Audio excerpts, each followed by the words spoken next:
Hi ஸ்ரீவித் சென்னையில் என்னோட video என்னன்னு பார்த்தீங்க அப்படின்னா, எனக்கு அதிகமாக வர கமெண்ட்ஸே ஸ்கூல் புக்ஸ் படித்தா போதுமா, ஸ்கூல் புக்ஸ் மட்டும் படித்தா கம்ப்ளீட் பண்ண முடியுமா, நீங்கள் வேர் டு ஸ்டடீஸ் ஃபுல்லாகவே ஸ்கூல் புக்ஸ் தான் கொடுத்துருக்கீங்க, இதுவே போதுமா அப்படிங்கிறது தான். ஆக்சுவலாக நான் ஃபாலோ பண்ண டிப்ஸ் நான் உங்கள் கூட ஷேர் பண்ணிக்கிறேன்.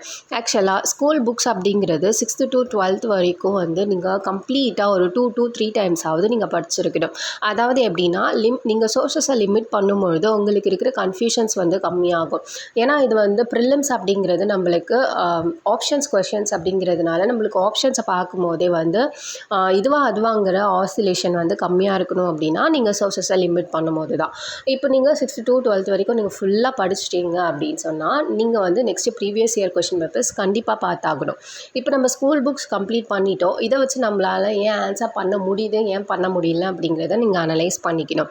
அப்போ என்ன இருக்கும் அப்படின்னா நீங்கள் சிலபஸ் கவர் பண்ணலன்னு இருக்கும். சிலபஸை எடுத்துகிட்டு ஈச் அண்ட் எவ்ரி லைன் நீங்கள் பார்க்க ஆரம்பிக்கணும். ஃபார் எக்ஸாம்பிள் நீங்கள் பாலிட்டி எடுத்துக்கிறீங்க, ஃபர்ஸ்ட் என்ன கொடுத்துருப்பாங்க, இப்போ ஒரு முகப்புரைன்னு கேட்குறாங்கன்னா ஸ்கூல் புக்ஸில் லிமிட்டடாக தான் இருக்கும் அதோடது. அப்போ நீங்கள் என்ன பண்ணணும்னா கூகுள்லேயோ இல்லை யூடியூப்லேயோ டைப் பண்ணிங்கன்னா அதில் இல்லாத சோர்ஸஸே கிடையாது. ஸோ நீங்கள் அதை நோட்ஸ் எடுத்து வச்சுக்கணும், அவ்வளோதான். School books plus extra notes இதுதான். இதுக்காக தனியாக நீங்கள் ஒரு சோர்ஸை தேடி அலைய வேண்டியதில்லை.